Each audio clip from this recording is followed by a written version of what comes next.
So we're descending into the kingdom of God that it is within us to examine ourselves before entering into Christ. And we'll take a couple minutes to do that. So we'll regroup at 4:20 in heaven, in Christ.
Where is everybody?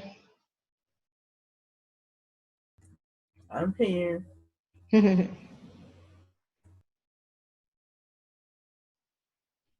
It's funny. It's like everybody's squeaky clean.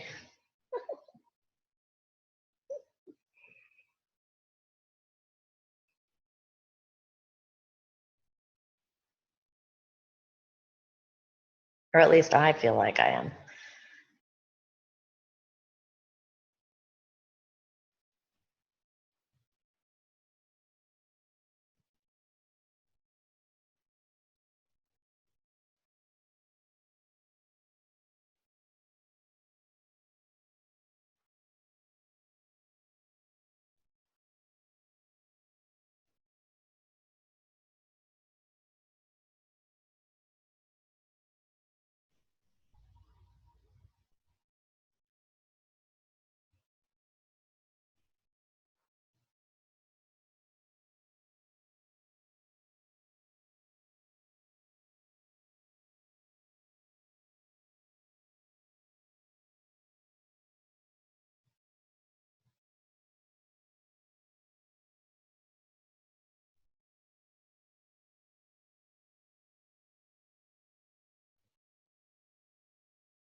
So I'm just kind of lounging at the tree of life.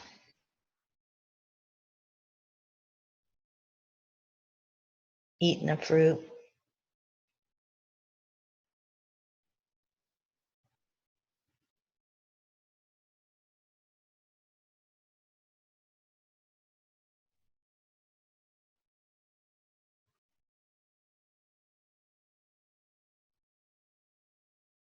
I'm with you, Kath. We're munching on breadfruit. Breadfruit. Yep. I'm there too.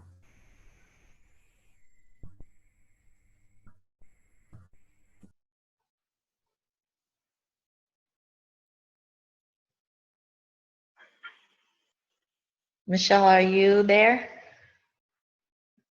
Agnes and Grace?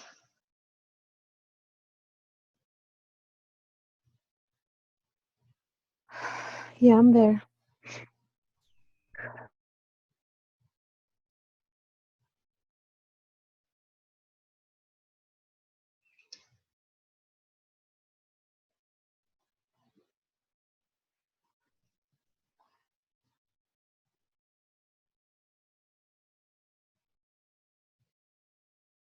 So for imagination purposes, you can imagine a big, huge tree and lots of grass or there by the tree.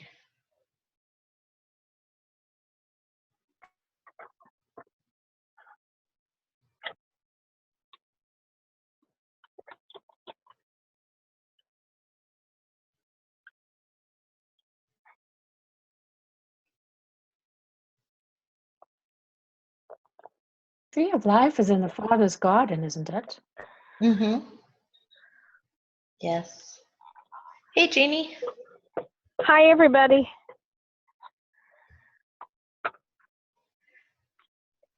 So before joining us, Jeannie, descend real fast. Okay. Okay. Are we And at then, Are we at the ark? no, we're at the tree of life. Okay.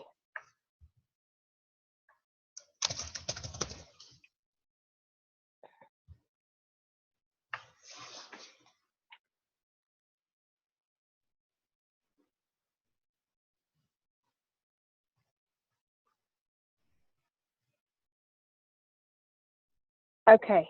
I'm there by faith, here by faith, Awesome. at the tree of life.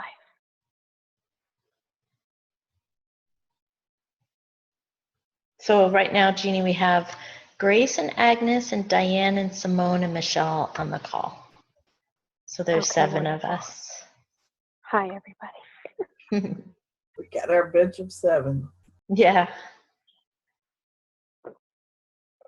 So what is everybody seeing by the tree of life besides all the cool stuff?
The tree that I see has perfect form.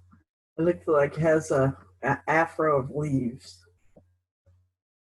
You know, it's perfectly shaped.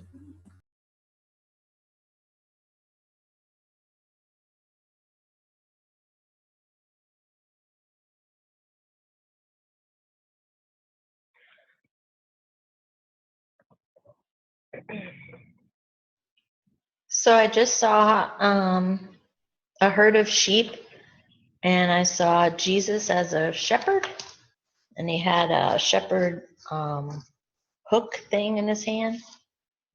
The staff. Mm-hmm.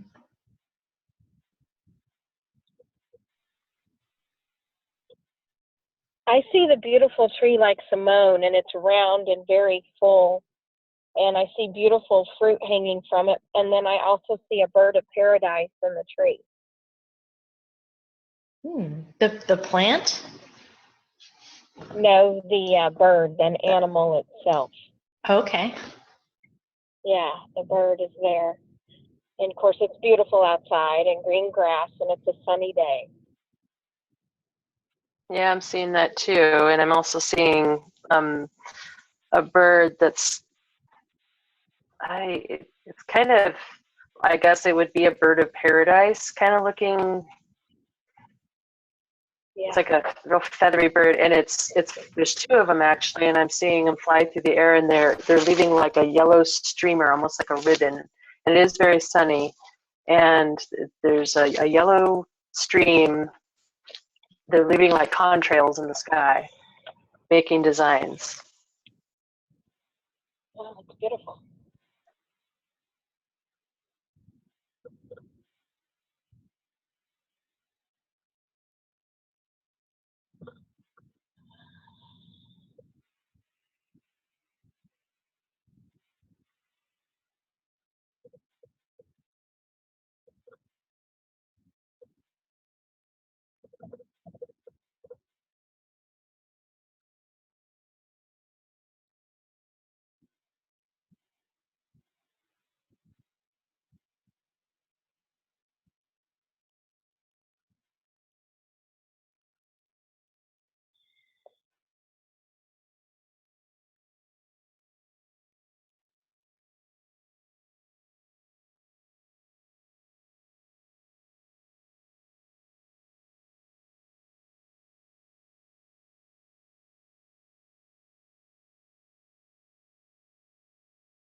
The fruit I see hanging from the tree is like a golden yellow color, almost like an apricot.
So I see Jesus brought the herd over, and they're eating some. We're hand feeding the sheep the fruit.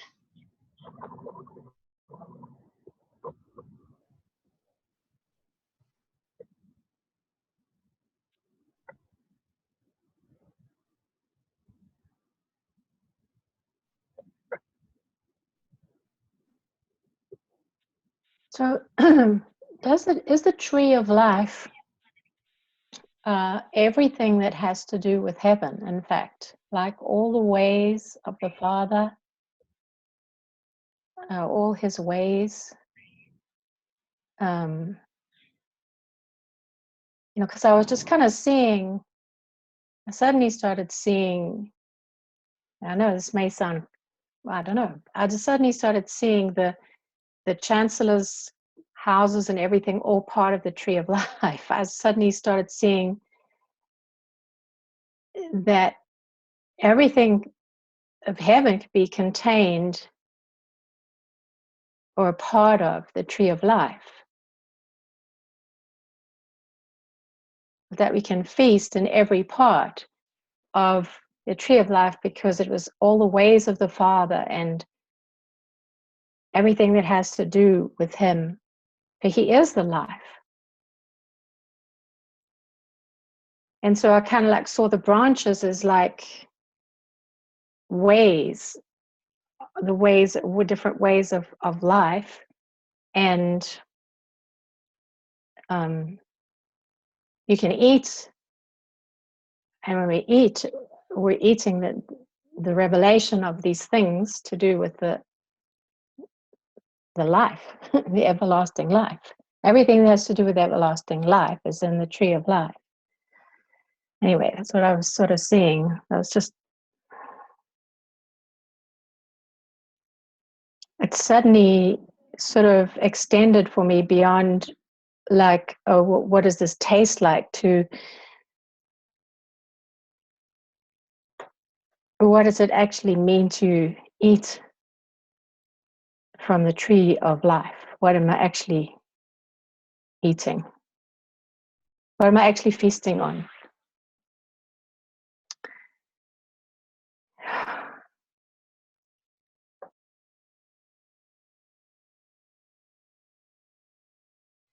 I had actually heard today that Jesus is the tree of life. So if we're in him, we're in the tree, feasting on him.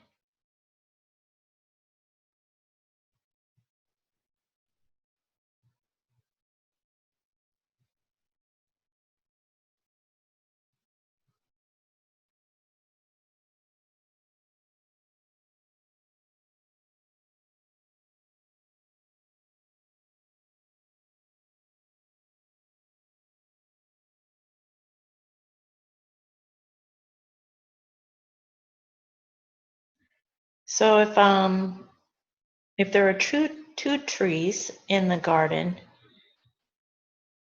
obviously the tree of life and then the tree of the knowledge of good and evil, and they ate off the wrong tree. So maybe there's some revelation in that.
Should we eat of the tree and partake of the fruit and engage with the tree?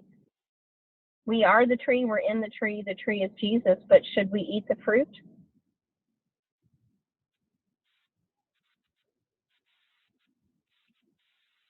If that resonates with anybody?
Well, I was eating some of the fruit before, waiting for us all to meet up.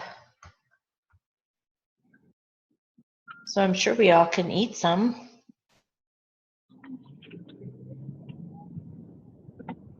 I know I was feeding the sheep with it.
What does everybody else want to do? You had good revelation there, Michelle. So,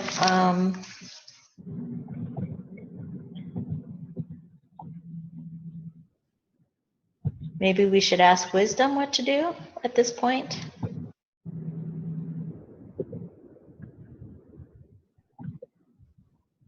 Or we can engage more in the tree, because we've been inside the tree of life before.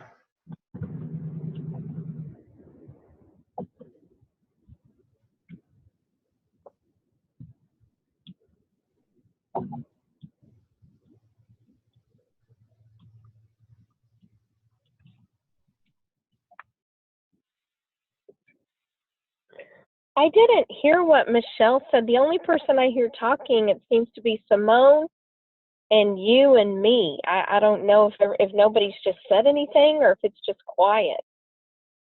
But I don't really hear anybody saying anything. It's very quiet. Michelle was talking about Okay. that everything is contained. All the ways of the Father are contained in the tree, and that the tree represents all of heaven, and that the branches are like the ways.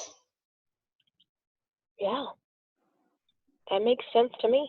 And that you eat the revelation that has to do with the everlasting life. Oh yeah, that's So either we all can just start eating a bunch to get some new revelation to share. That's good. Okay. Yeah, let's do that. Okay. I'm up for some revelation. Let's start eating. Well, I was already feeding the sheep and I was eating at the same time. So there is a connection, I believe, though, that Jesus is the shepherd, the sheep represents the church, and the church eating off the tree. Mm. Definitely yes, I some, agree. yeah, some reference there. So let's just start eating. The church needs to eat from the tree of life, and they haven't been getting that. Nope. They've been eating off of the wrong tree. Yes, that's right.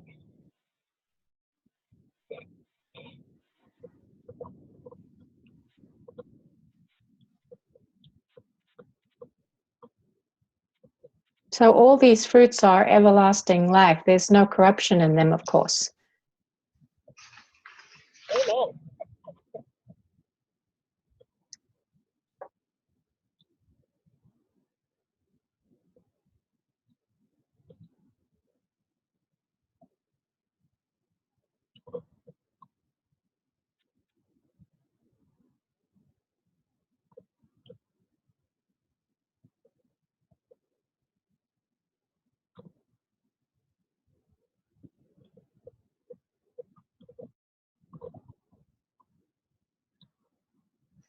So I keep getting this, and I'm not sure what it means, but I keep running into a pit in the fruit.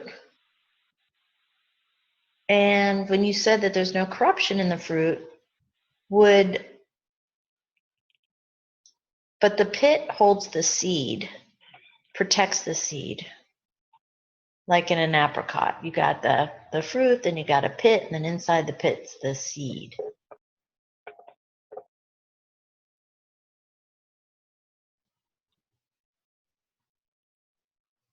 Yeah, well, I kind of saw it this way, that when you ate the fruit, it was like it opened up the book of everything that was in that fruit, the book of revelation of that fruit.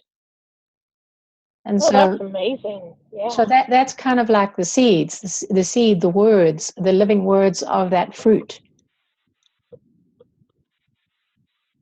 Yes, you're right on, Michelle.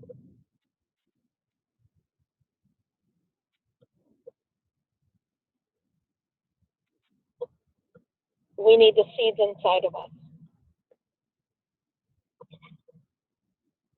I was thinking that we could plant that seed.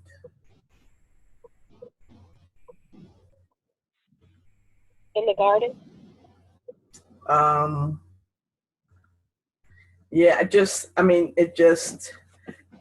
seemed that since it was a seed that we could plant it. But I would agree with that. But can we engage with the seed first? Because the seed is where the revelation is going to be. yeah, especially since it heard that she kept running into the pit Mm-hmm. more than once.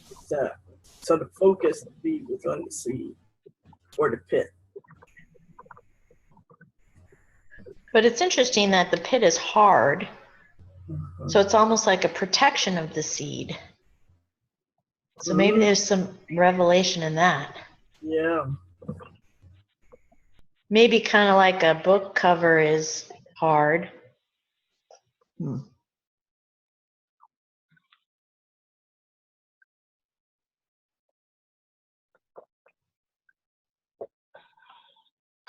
I immediately thought of what Michelle was saying before we started about the self-protection of it. But once you lay that down, or once you break past that, then there's the intimacy.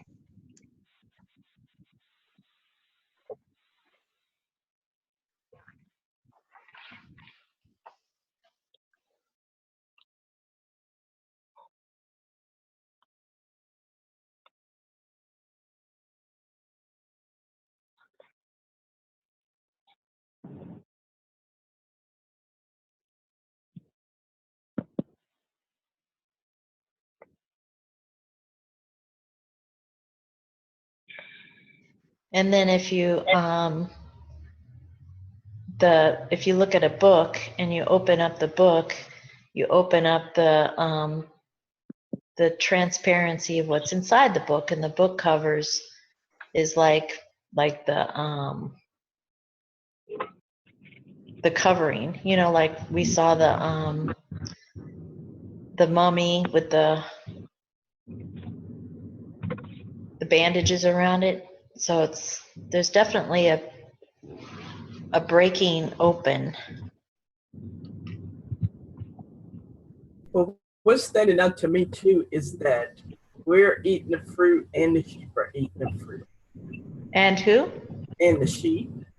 Yes. So, but the sheep were running into the pit, so they couldn't get the seed.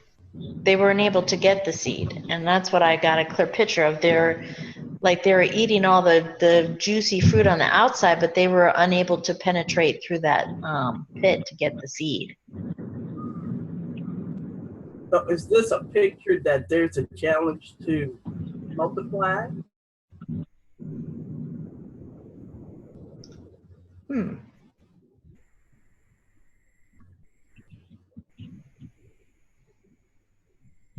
I'm not sure about that. Yeah, there's a blockage of some sort. Yeah.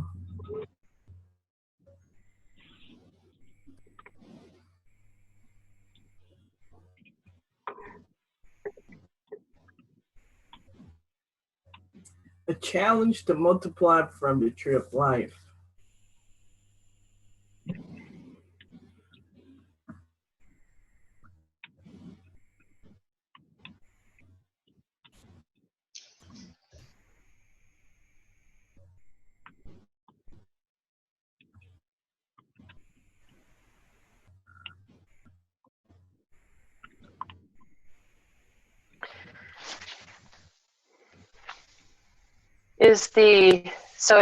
So let me ask this. If the sheep are symbolic of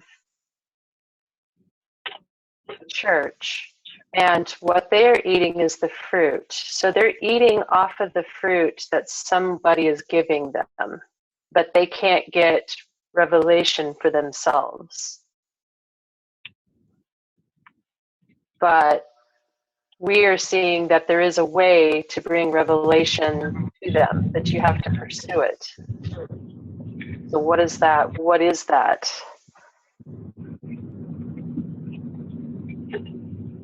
You guys following me with that? Yes. Well, doesn't revelation come when the seed is sown in good soil? That's when it breaks open and what's in it can flourish. So if the soil of the heart is hard,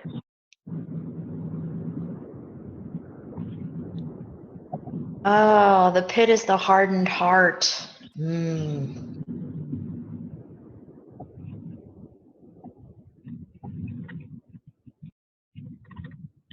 And the unwillingness to go for intimacy, right?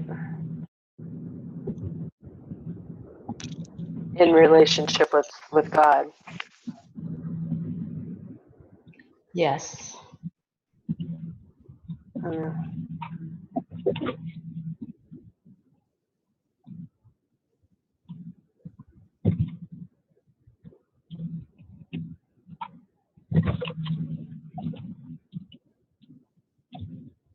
But was there any significance here that we were feeding the sheep? That we what? That we were the ones feeding the sheep.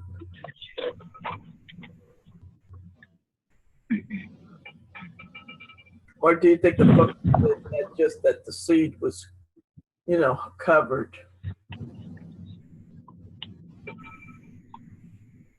That's just a question. I'm not necessarily saying that's from God. Well, I think when we're feeding the sheep, because of their hearts, they're not open to receive. So I think maybe that's a step, something that we have to do before is to, help them develop that intimacy before we can even give them information regarding the revelation that's in the seed.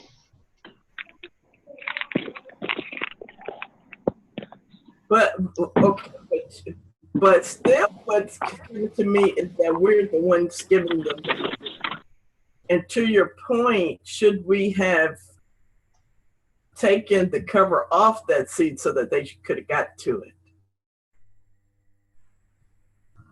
Well, actually, it's not our responsibility though. Right, it's theirs. Okay, yeah, I got that. Okay. I think it has to do with an order of things.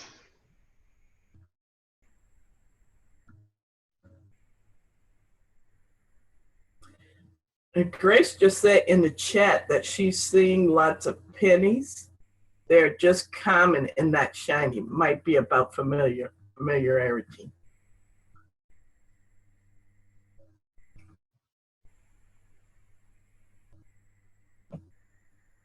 Or did she mean familiarity with God instead of with, what we thought God was or whatever that was blocking?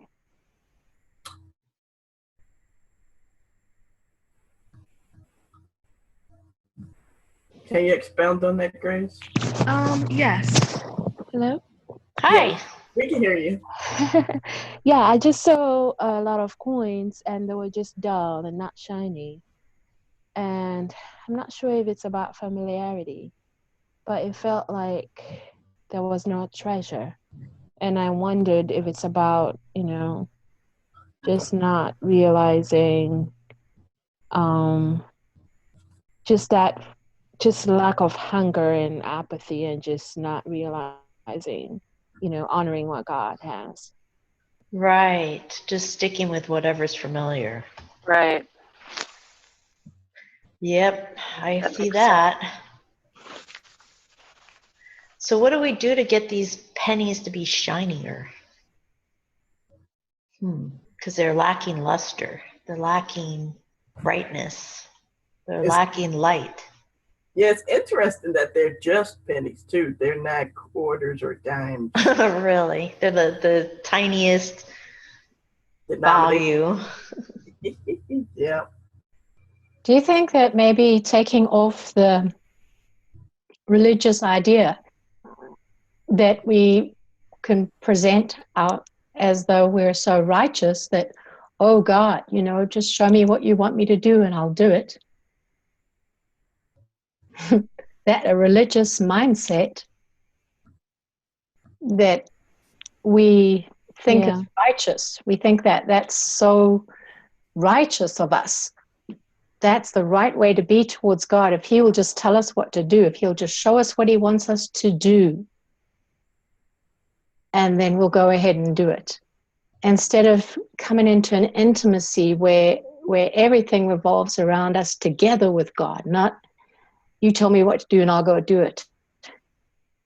Right. It's kind of like that thing's been in the way, but we put that up as the way, the right way to be towards God.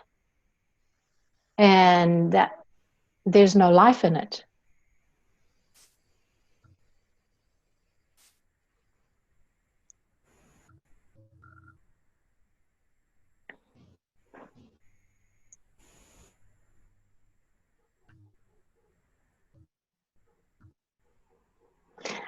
You know how many times we've said this, I'll go where you want me to go, say what you want me to say, do what you want me to do, be who you've called me to be. God said that,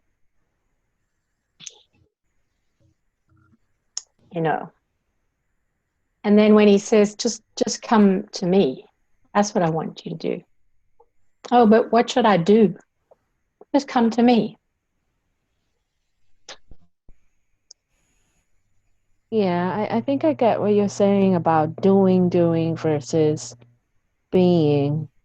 And I was kind of seeing that with the coins. It's like this performance. this sacrifice of our own self-righteousness, trying to earn and attain, just religious doing. Yeah, because the whole purpose isn't it to be married to God? That's what he wants us to be married to him. Right? Yep. The ketubah, the covenant, it's marriage, it's union.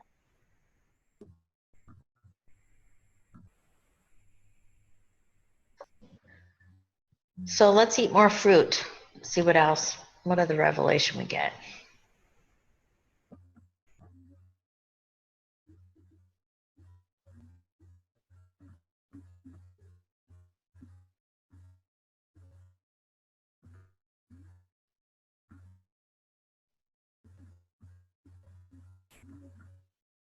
So how about if we ask the Lord if there's a strategy? If we can see maybe the pillars and how they're positioning.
You know, I'm getting it's more than being. It's being in marriage union.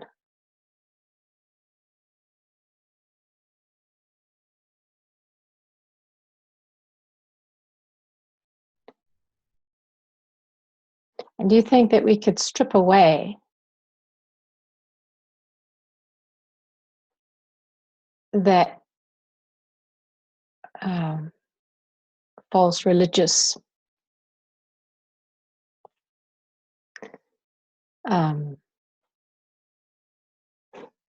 belief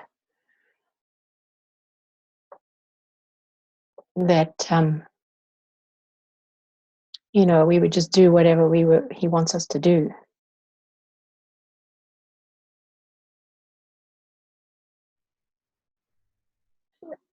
I mean, I'm just seeing, what does it look like for marriage? Being married to my husband, and I say to him, I'll go where you want me to go, say what you want me to say, do what you want me to do. That's not marriage.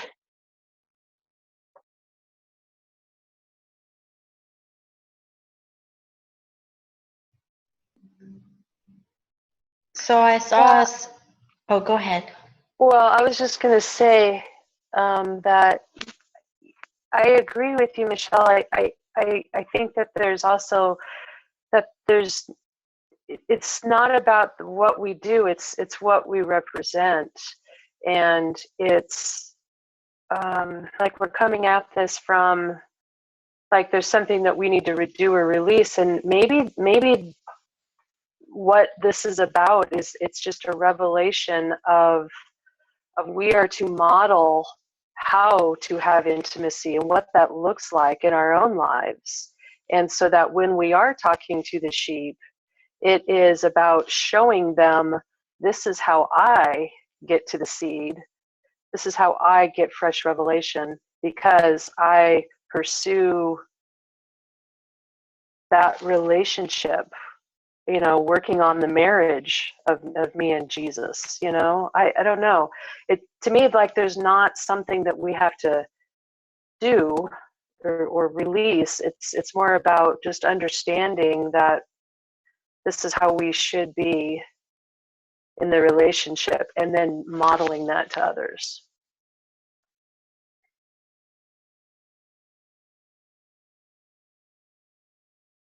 What were you going to say, Kathy? Well, I saw like a big hammer, hammer in all those pits. So I kind of saw an act that we could do.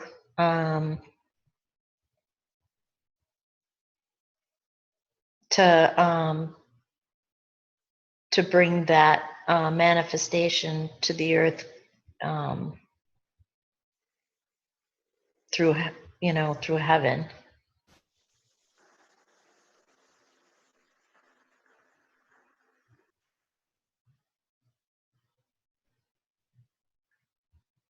And get the angels to help us.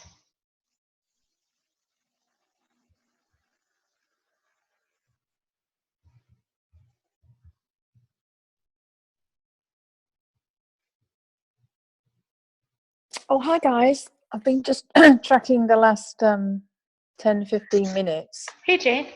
Hi. And I have seen, following on from what you said, Michelle's really resonating. I have seen this very recently, that it's the, how do I express it? It's the,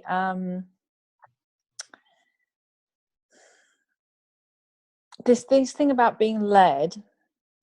I can see this, it's absolutely prolific, that people have been educated with the mindset that they have you've got to be led by God, you've got to be led by God, that they don't realize how much engaging heaven is through us as desire, and us deciding what we want and what part we will play. So the marriage dance is yes, there's an element of looking at the Father, but a lot of it is about absorbing the culture of heaven and operating in the culture and the values, and the actual things we do are down to our openness and desire to allow those things to happen, rather than every step of the way we're being given some direct mandate. Yes, you must go here, you must do this, you must do that. It's actually more about us opening our gates to have that desire, but it's in line with the values and cultures of heaven. If you can see the distinction. And I think there's a distinction that's the understanding is lacking, and it's actually restricting people, because they're waiting and God's not actually doing some great kind of download or amazing opening revelation of what they're supposed to do, but they're waiting. There's almost like a paralysis.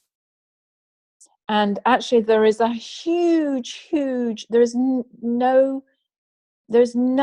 never a time when we should not be clear on something we can do with the Father in heaven. There's a multitude of different things crying out. Heaven's crying out for us to do this, to do that. But there's this mindset, and it's the weight, and it's not seeing that it's actually based on our own desire, I think. And because when you say it's based on our own desire, I can feel it myself. This mindset comes in, oh, that's selfish, desire, your own desires. And we've constantly been told, you don't work on your own desires, you don't, it's all about what the Father wants. But there's this lack of understanding of how those two marry together, because the Father never wants to push anything that we don't want. So we have to choose to desire some elements of culture of heaven.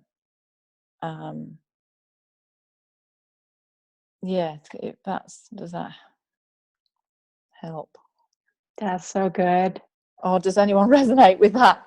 It's so hard to explain, and I've had several attempts, and I still can't.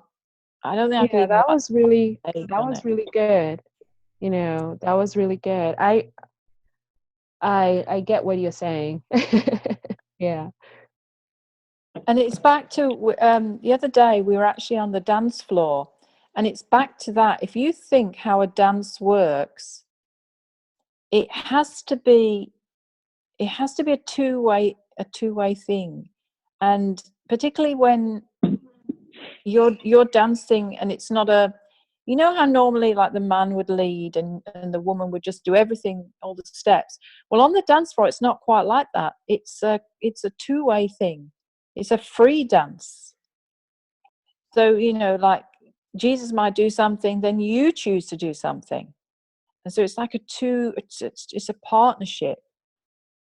And I think that's what it is. It's a partnership, and we're called to co-create. So we're not called to be a submissive servant who just says, "Here, you know, I'll do what you see. I do what the Father is doing." It's more than that. It's yes, we embrace the culture of heaven, but we co-create, and we're actually given so much freedom to dictate what happens in the agendas of heaven. I mean, that's the incredible magnificence of the authority we've been given. It's huge. It's huge, but it's releasing that freedom of the people to walk in that authority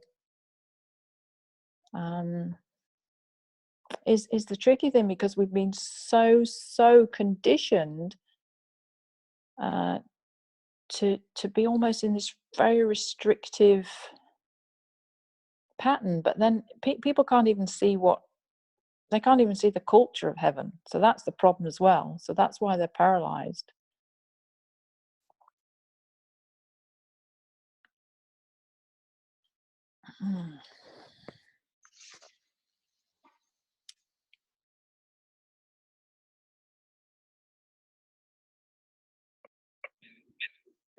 I totally agree with you, Jane, because when I first got saved, people would tell me, "Oh, Jeannie, you know, God's going to send you this kind of person." And I'm like, well, that's not the kind of person I'm attracted to or I desire.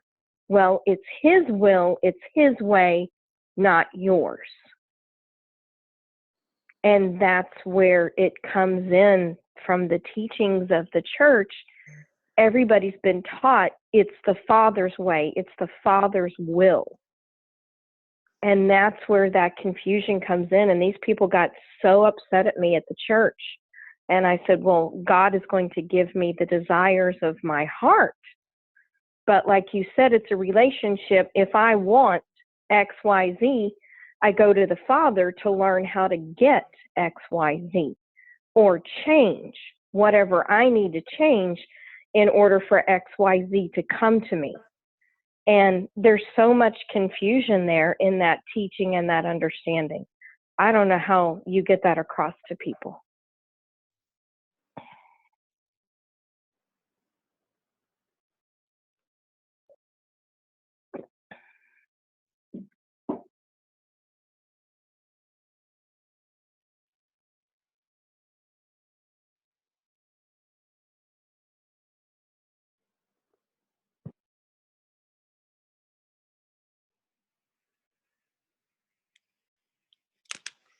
Yeah, I like the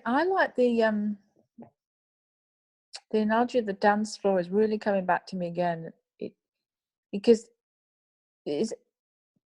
would everyone here say when they're on the dance floor they choose how to move? You know, they're free. Yeah, you're free. You're doing what your spirit's crying out for. You're just being released. As a huge freedom. Would everyone say? You're not doing like a waltz where the Father's leading and you have to sort of literally go every step He says. Jane, I found that, you know, Jesus has taken me on the kind of dances I like to dance. So that, just he knows my desire. And so that's been something that I've experienced. Mm. How about others?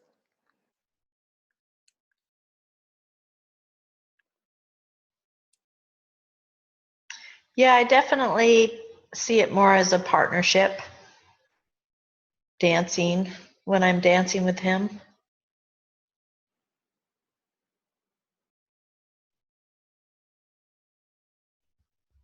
I would say it's a unity too.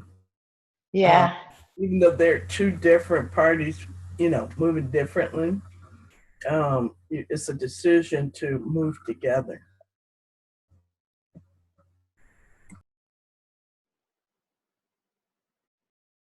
I mean, aren't we describing love between two?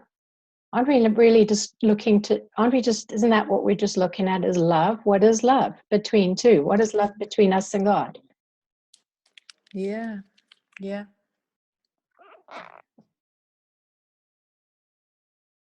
You see, when I'm on the dance floor, I would describe it differently from how you've described it.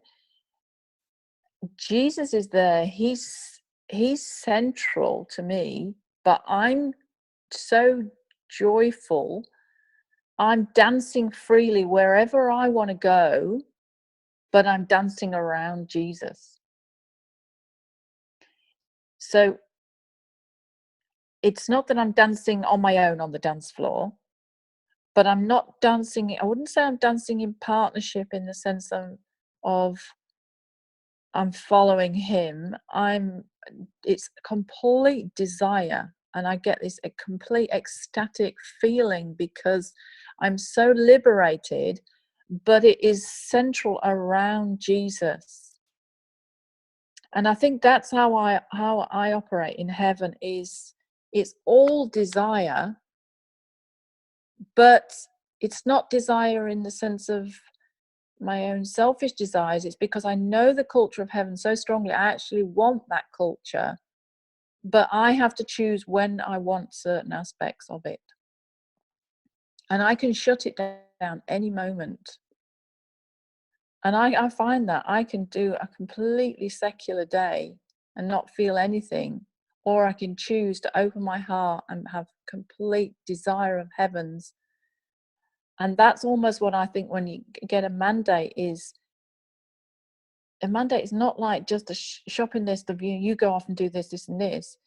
It's you make that desire to open your gates, be a living sacrifice, and so you're then setting your desire on heaven's culture, and then it flows. Then you actually get something you want to do. So it's not that you're then being told you've got to do this, and you're really like, oh, begrudgingly, oh, okay, I've got to go and do this. I don't really want to do it, but okay, the Father says I've got to go and do it. Because you've opened your gates and it's through desire, you actually really, really want to do it. So that's when it becomes this blissful sacrifice, not a dutiful sacrifice. And I think that's what keeps the energy and the what's the word, resilience and the persistence going, because it comes out of what you want to do. And when we used to do it in the old way, it was a duty. We read the Bible, you have to be like this, this, and this. You have to do this. Okay. I'm going to go and try and do this and do this. And it wasn't that blissful dance where everything is absolutely ecstatically wonderful, because you're operating in that freedom and that your own desire, but your desires of heaven. So it's that's how I would describe it.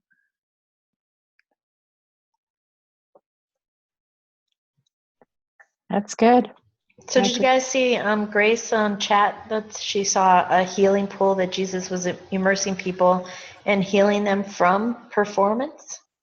That was good. Ah. Yeah, I kind of felt like I was still seeing all this pennies, and they were everywhere. Actually, there was a layer of darkness over the earth, and it was all religion and performance. And I saw God's hammer come from heaven and start hitting the cloud of darkness, and all these coins just fell everywhere because he wasn't having it. He wasn't having all that religious stuff. And he was like, don't bring it to me as a sacrifice. You're trying, to earn my love, and you're trying to make yourself better by doing things outside of realizing you're in me. And so, and then I went beyond that into this light where there was some kind of castle full of light, and then Jesus was there with a healing pool.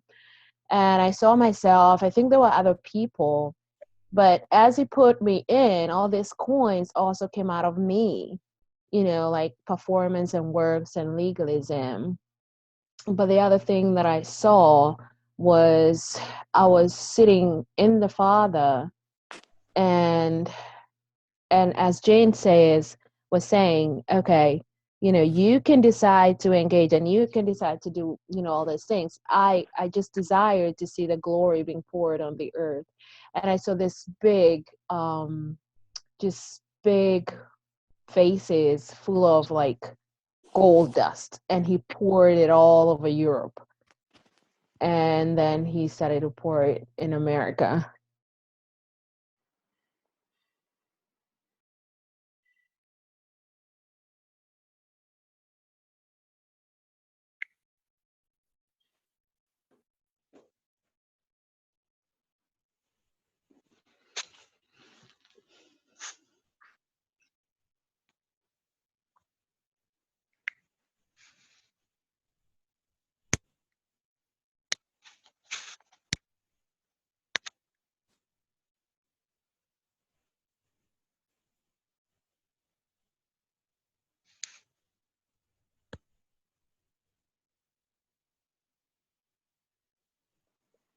Does anybody else see themselves getting into the pool? That healing pool of Jesus, getting rid of any of the coins in them? I say yes. Maybe we should jump in. No, I'm jumping in. Yes. I was definitely resonating, Kathy, with what you were saying about, was it a hammer or something to smash? Was it to smash this mindset? Yeah, and Grace also saw him hammering through all the religion, which I think is part of that pit that we were seeing, the blockage. So there's definitely a couple things we can do for sure. Yeah, I'd to agree. release. Yeah. But I think it's important for all of us probably to jump into the healing pool and get rid of all those coins ourselves. Yes. And then release it, and then use our hammers and hammer the pits. Yeah, I'd agree. Yeah.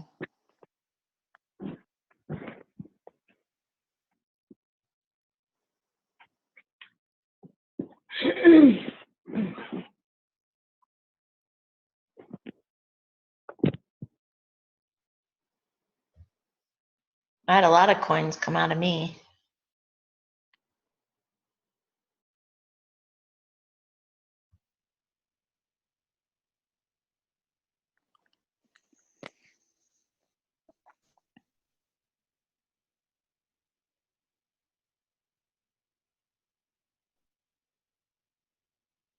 I think it's just really hard to learn how to live just to be.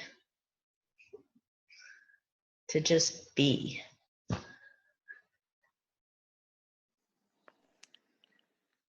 Well, I wouldn't use that word because I think that's misleading. It's Be?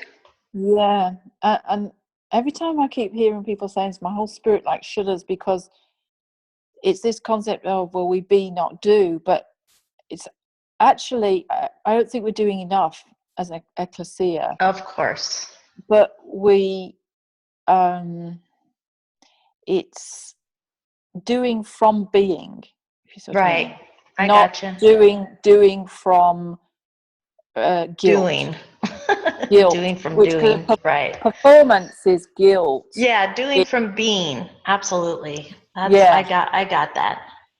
Yeah, so it's like a dual tram tracks, kind of like we need both, because we're not just meant to be just floating in heaven, right. having intimacy. We're created for way more than that, but we cannot sustain the authority and the doing without that sustenance of it coming from a place of huge joy, understanding of who we are and value. So that's why we could never sustain performance, and a lot of Christians would get burnt And out. intimacy. Mm-hmm. Yeah, but intimacy in itself is just only a fraction of the story. Yep.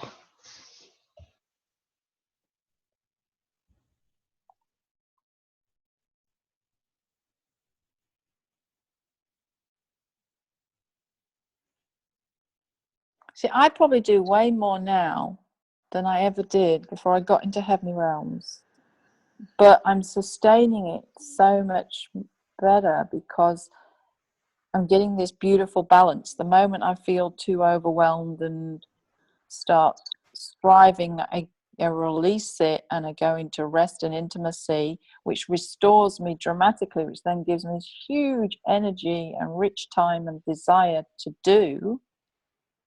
But it's doing because I'm seeing the blueprint so clearly as well, and I'm not taking on things that I shouldn't be taking on. So everything I'm taking on is such a joy, it's a release from my spirit that I've wanted to do, that I was so blocked in being able to do before.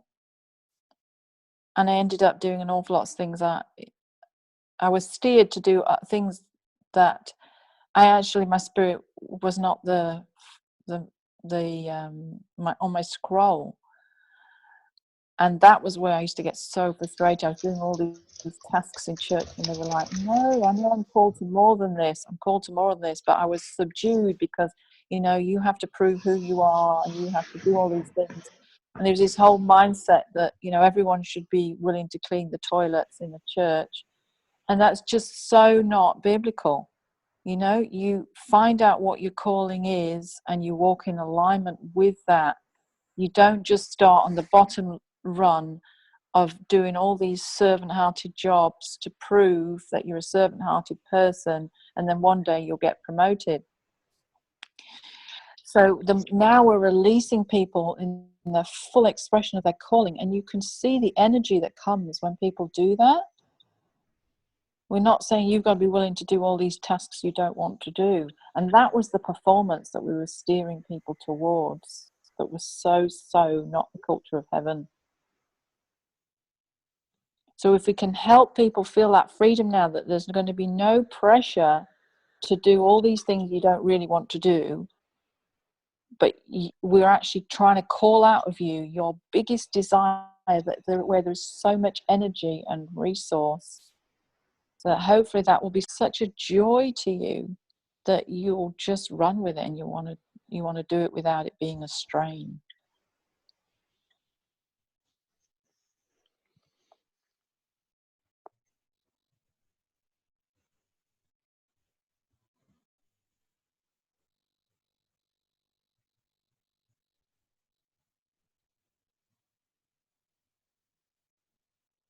Jane, that is so funny you said that, because there was a pastor here in the DFW area of Dallas that literally said that from the pulpit, that everyone should go clean the toilets.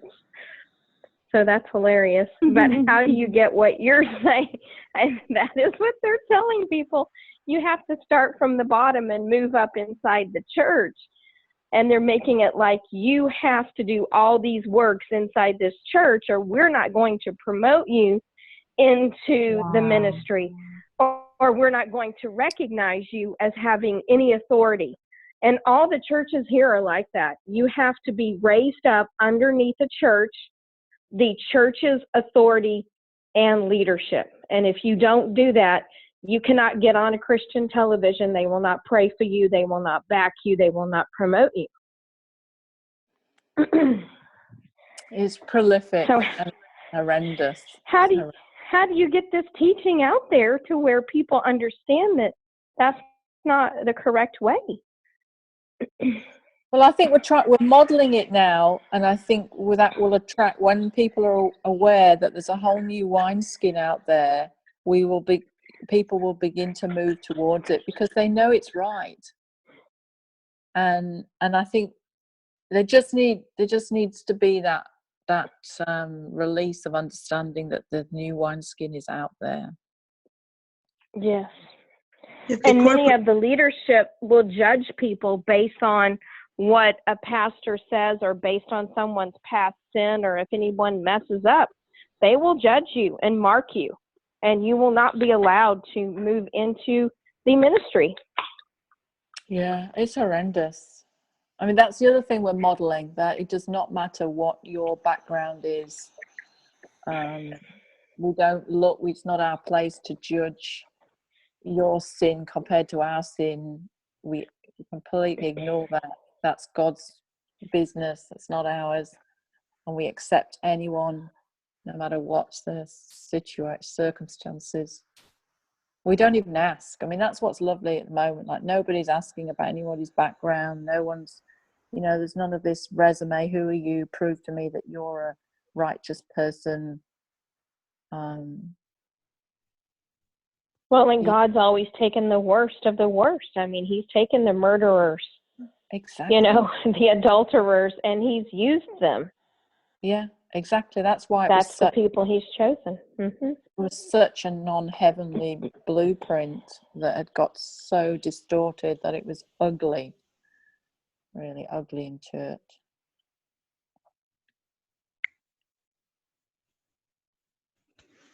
So is everybody in the healing pool? Yes, Yeah. soaking. Yeah, I'm there.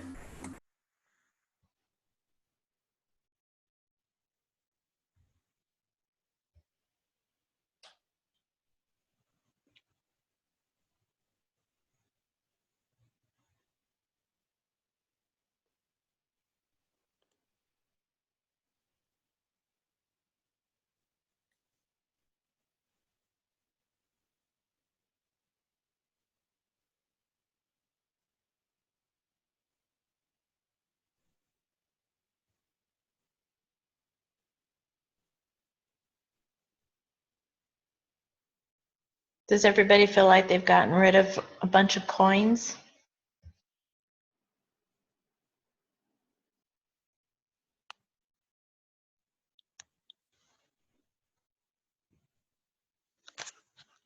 And for Deborah and Nancy, the coins represent Grace. Can you give your rundown? That was good. When we were at the Tree of Life, just receiving, and then we were asking for revelation of blockages. I saw a bunch of coins that were dull, that were just pennies, and it was like there was not treasure in them. They were just dull. And I kept trying to look at them and trying to dip them in the river of life and try and see if they could turn shiny, but they didn't. And then I realized it represented performance, just works, just trying to get something by doing things instead of realizing we're in Him, in the Father, in Christ. And then I went above this whole dark, demonic cloud of religious oppression that was trying to suppress the earth. And when I went beyond it, inside the Father, then, as I was going up into this light, I saw this huge hammer just come down and begin to crash and hit the dark cloud. So, and all these coins were falling everywhere. There were like stacks and stacks of like little boxes of, well, they were kind of huge, but huge, like over the earth, of all these coins people had stored up for them, as a sacrifice to the Lord, to prove that, they were righteous, they were good, they, you know what I mean? They were trying to earn God's love and God's mercy. They were trying to do instead of realizing what He already had done for them.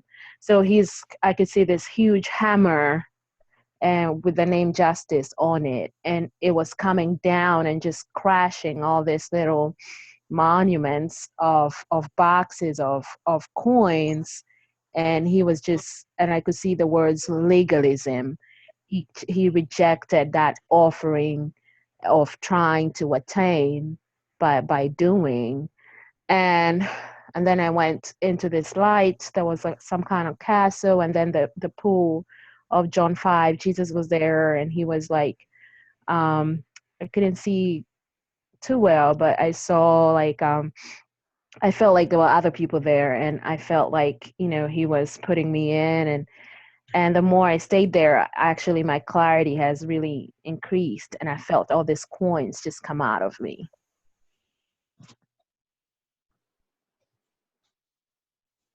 So that's where we're at the pool, releasing the coins. Thank you, Grace. I'm seeing we can not only put ourselves in the healing pool, but the whole ecclesia. Yeah, that's pretty cool. Because the Yeah, coins let's throw them all in.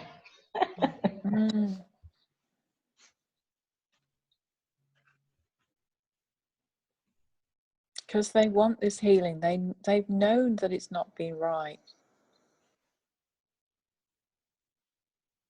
But see, there again, I see the pit again is so hardened that even throwing them into the pool doesn't necessarily release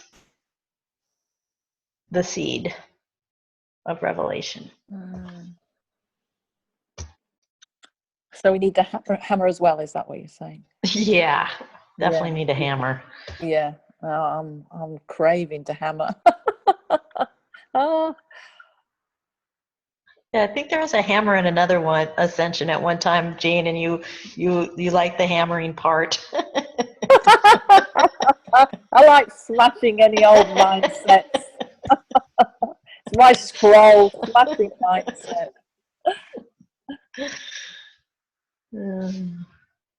Well, first let's make sure we got all of our coins out of us, and then we can start smashing, I think.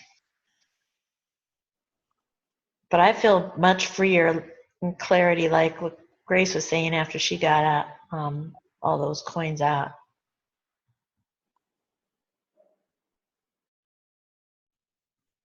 I would almost summarize it as, if there's no desire in anything, don't do it. In fact, you're not helping anyone by doing anything if there's no desire in it, because you will not be able to sustain it. You'll start it for a while and then you'll pull away. Which could be part of the pit issue. Yeah.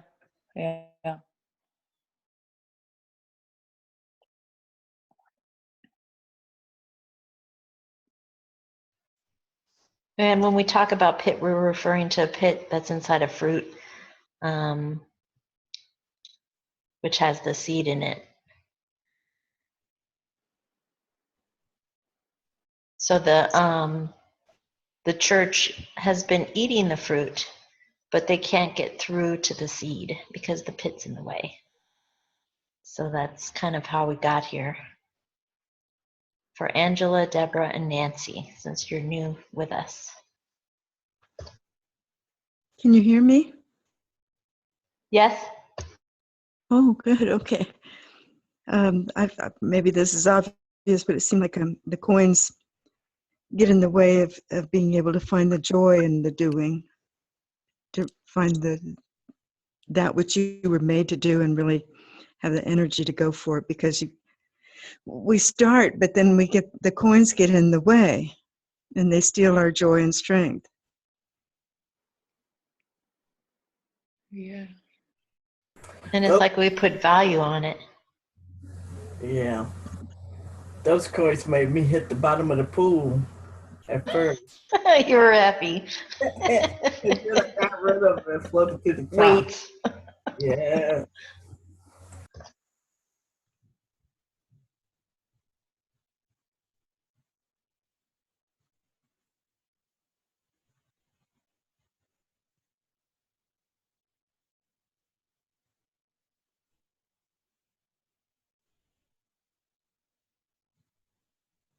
And something else I'm seeing is,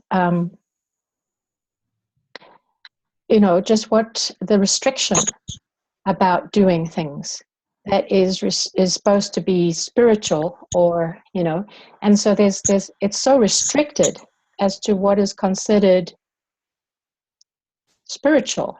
Like, oh, we're going to go and we're going to go and we're going to go on this outreach, and we're going to go and feed the poor, and these are, and so there's such a restriction that's been taught that to be spiritual, or to be successful spiritually, you're limited to your viewpoint. We've had such a narrow viewpoint about what it means to. That's why when Jane said co-create, we recognizing that co-create. So I saw that as also some of these pennies,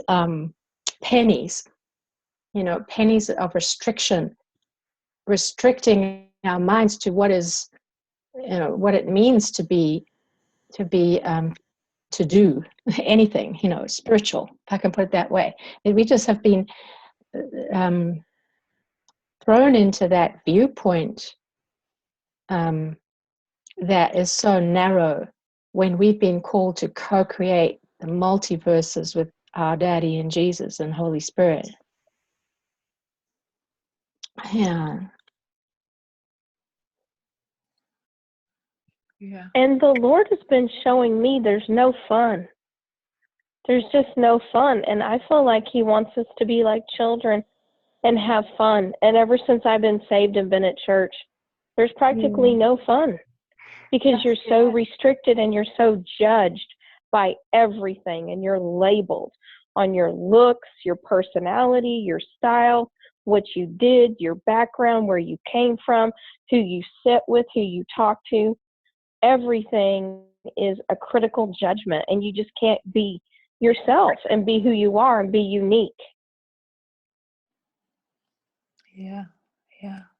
This is in the category of the grave clothes. It's making me think of the grave clothes again. And which was that ascension they did on Monday. It's just that this is another form of dead, just stuff that's not got that tries to hamper and inhibit us. Yeah, like binders up like a mummy in bandages and. Yeah, it's in the same class as Yeah. the grave clothes. Yeah. And when you pull the grave clothes off, you're free to dance Yeah. in who you are and what you were created for. Mm-hmm. Yeah. It's interesting that this is coming up again in a different form, but like I said, it's like it's in the same class.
So are we all ready to do the hammering bit?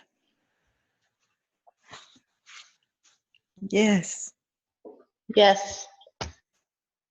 Let's get cracking. Yes. Yeah. Let's hammer this mindset out. Let's break this up. This has got to go. It's so ugly. It's Yes. All right, so do we all have a big old sledgehammer in our hands? Yes. Yes.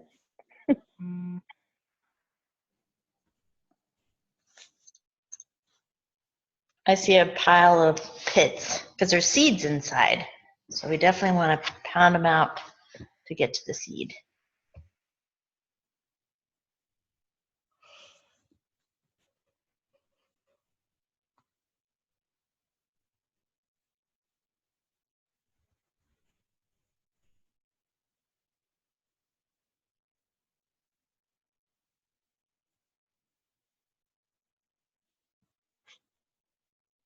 My hammer is called The Pit Must Go.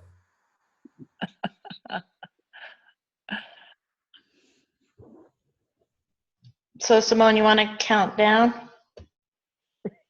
Okay, everybody ready? Ready? On the count of Yes. 3. 1, 2, 3. Smash it. oh. Oh, I can feel those old performance mindsets going, Yes. dropping out of people like it's like the coins in their pockets. Like there's now holes in their pockets, so they're just dropping out, whether they like it or not. Oh, I like that. The holes in the pockets with the coins. I like that. Yeah, they're just coming out. So it's not that they can even hold this mindset anymore because everything's changed. And I see all the seeds of revelation now all opened up. Oh, That's like a domino effect. yes. Ooh, can we plant these seeds now? That's what I was thinking. I Yeah. saw a demonic entity in the underworld get the biggest surprised look on his face as all these coins just crashed into him. Woo! Woohoo. This will change everything because people will now have energy and fulfillment, and they'll know who they are because they'll be operating in their true calling, their true scroll, and out of desire. So they'll be able to do so much more for the kingdom. It'll just change everything. The other way was never sustainable. And that's why we never really infiltrated society in a huge way. We were just getting more and more exhausted doing things we were never supposed to do.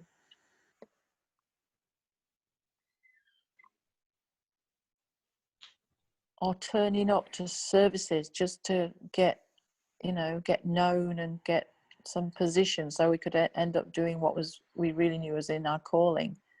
And people just sitting there for years, just trying to earn a position.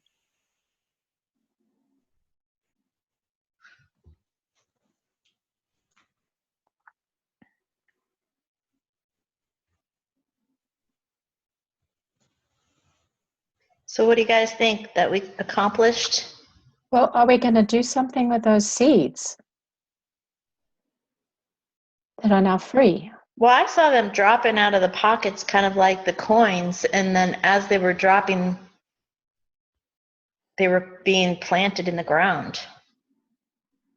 Are they being planted in the hearts of the people? Are they being planted in the ecclesia? These seeds of revelation, of life.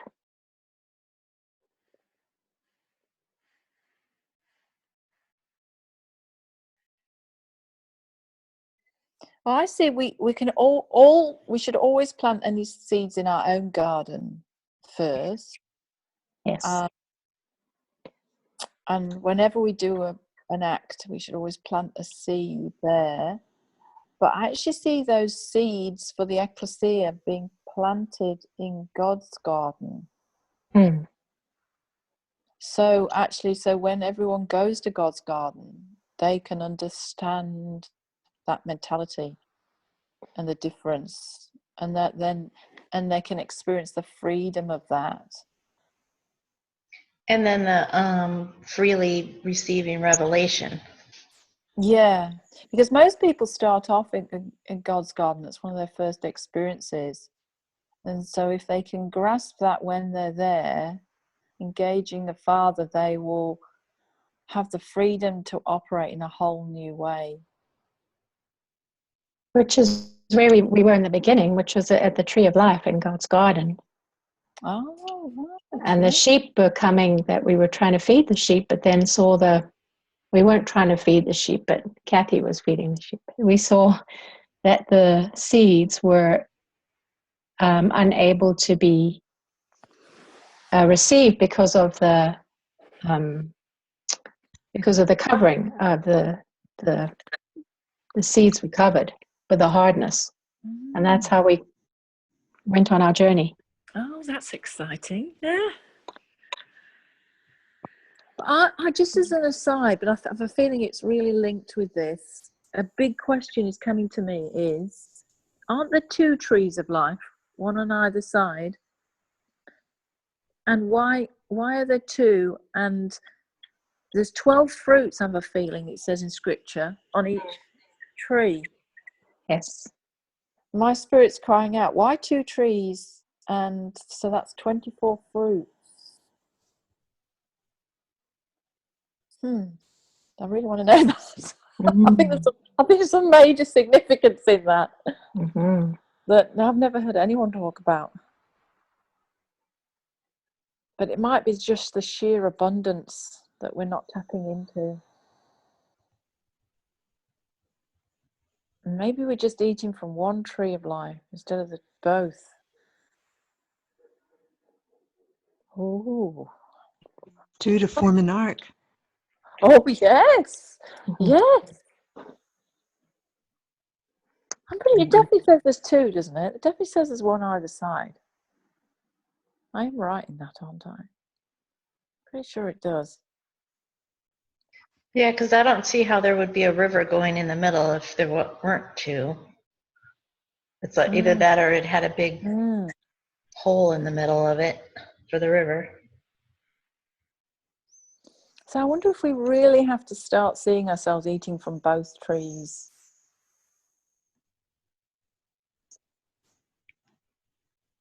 Getting those full fruits.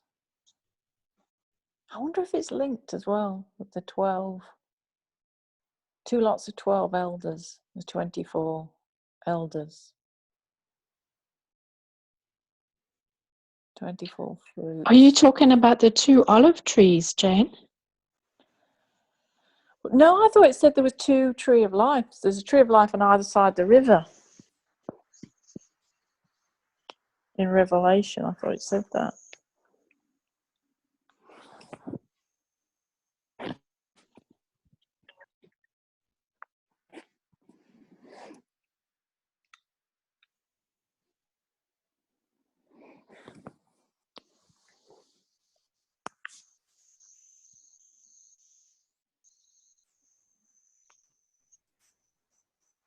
Anyway, that's probably for another time.